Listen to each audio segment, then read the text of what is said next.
Hyderabad phone tapping కేసులో రోజుకో కీలక పరిణామం చోటు చేసుకుంటుంది. 2023 నవంబర్ 15 నుంచి 30 వరకు కేవలం 15 రోజుల్లోనే మొత్తం 4013 ఫోన్ నెంబర్లను ట్యాప్ చేసినట్లు సిట్ విచారణలో సంచలన విషయాలు వెలుగులోకి వచ్చాయి. ట్యాపింగ్ చేయబడిన వారిలో 618 మంది ప్రముఖులు ఉన్నట్లు తెలుస్తోంది. వీరిలో రాజకీయ నాయకులు, ఐఏఎస్లు, ఐపీఎస్లు, జర్నలిస్టులు వంటి పలువురు హైప్రొఫైల్స్ వ్యక్తుల ఫోన్ సంభాషణల ఆధారంగానే ఈ వివాదం తీవ్రమవుతోంది.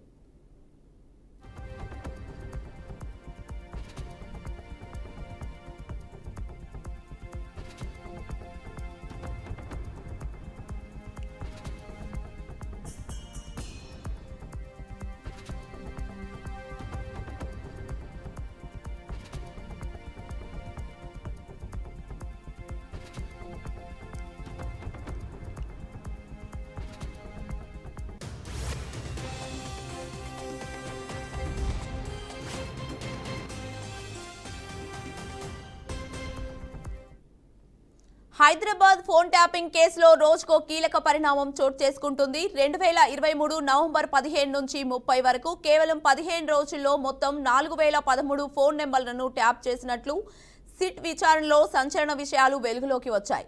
ట్యాపింగ్ చేయబడిన వారిలో 618 మంది ప్రముఖులు ఉన్నట్లు తెలుస్తోంది.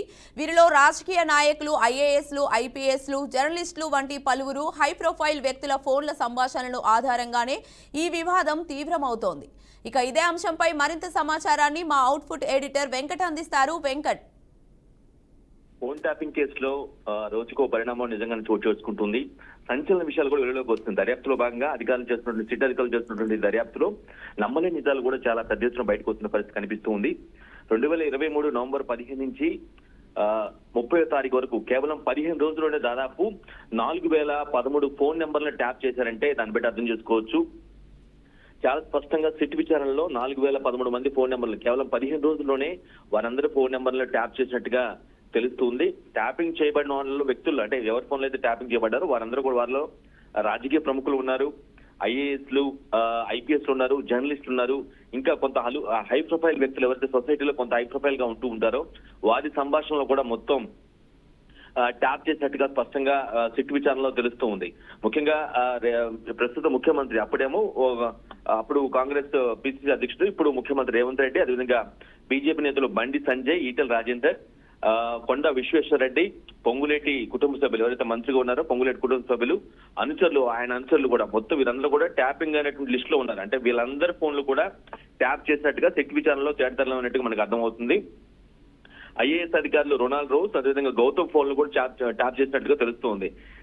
ఈ కేసులో అదిగాక బీఆర్ఎస్ చెందినటువంటి మాజీ ఉప ముఖ్యమంత్రి తాటికొండ రాజయ్య, అదేవిధంగా మాజీ స్పీకర్ పద్మా దేవేందర్ రెడ్డి, మరో నాయకుడు మరి జయంత్ రెడ్డి కూడా సిట్ నోటీసులు ఇప్పటికే జారీ చేయడం జరిగింది.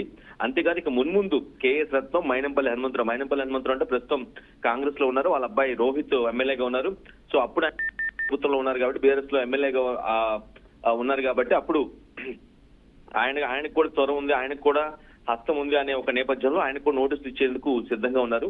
కేఎస్ రత్నం, మైనంపల్లి హనుమంతరావు, సిద్ధారెడ్డి కూడా త్వరలోనే ఈ నోటీసులు వెళ్లే అవకాశం కనిపిస్తుంది. ఇప్పటి వరకు విచారణ విషయానికి వచ్చినట్లయితే ఇప్పటి వరకు దాదాపు 228 మంది స్టేట్మెంట్లు రికార్డ్ చేయడం జరిగింది. సిట్ అధికారులు 618 మందిని విచారించేందుకు ఇప్పటికే మరో మొత్తం 618 మందిని విచారించేందుకు కార్యాచరణ కూడా కంప్లీట్ గా ఒక ప్లాన్ ఆఫ్ యాక్షన్ సిద్ధం చేశారు.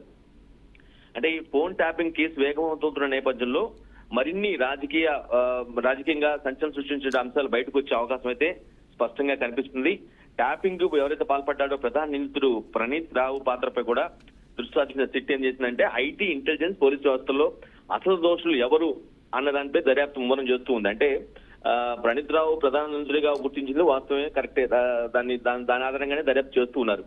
కానీ ఐటీ, ఇంటెలిజెన్స్, పోలీసు వ్యవస్థలో ఇంకెవరెవరైతే ఉన్నారో అంటే ఆ ఫోన్ ట్యాపింగ్ లో భాగంగా ఉన్నారో, ఫోన్ ట్యాపింగ్ కు పాల్పడేందుకు కొంత సహకరించేందుకు అప్పటి ప్రభుత్వ ఆదేశాలతో లేదంటే అప్పటి ప్రభుత్వంలో ఉన్నటువంటి పెద్దల యొక్క ఆదేశాలతో ఎవరైతే ఈ వ్యవస్థలో ఉన్నటువంటి వ్యక్తులు ఎవరైతే ఉన్నారో వారిని కూడా అసలు దోషులుగా భావిస్తున్నారు. వారందరినీ ఇప్పుడు ఫైండ్ అవుట్ చేయడమే పెద్ద లక్ష్యంగా పెట్టుకున్నట్టుగా అర్థమవుతుంది. ఏదైనా ఈ రోజు ఇప్పటి వరకు ఫోన్ ట్యాపింగ్ కాంగ్రెస్ ప్రభుత్వం అధికారంలో వచ్చినప్పటి నుంచి ఇప్పటి వరకు ఫోన్ ట్యాపింగ్ సంబంధించి కీలకమైన విషయాలు చాలా సిట్ విచారణలో అత్యంత కీలకమైన విషయాలు ఈ రోజు బయటకు వచ్చాయని చెప్పుకోవాలి. ఈ స్థాయిలో కేవలం 15 రోజులు 4000 మంది ఫోన్లను ట్యాప్ చేశారంటే దాన్ని బట్టి అర్థం చేసుకోవచ్చు ఏ స్థాయిలో ట్యాపింగ్ పాల్పడ్డారు అనేది సిట్ విచారణ దీనికి సంబంధించి ఇంకా మరింత దర్యాప్తును ముమ్మరం చేసేందుకు కూడా సిద్ధమవుతున్నారు. ఎవరెవరి పేర్లు ముందు వస్తాయి, ఎవరెవరికి నోటీసులు అందుతాయి, ఎవరెవరి ఫోన్లు ట్యాప్ చేయబడ్డాయి, ఈ అంశాలన్నీ కూడా సొసైటీలో ప్రస్తుతం ఆసక్తికరంగా మారాయి. Keerthi. Right, thank you Venkat.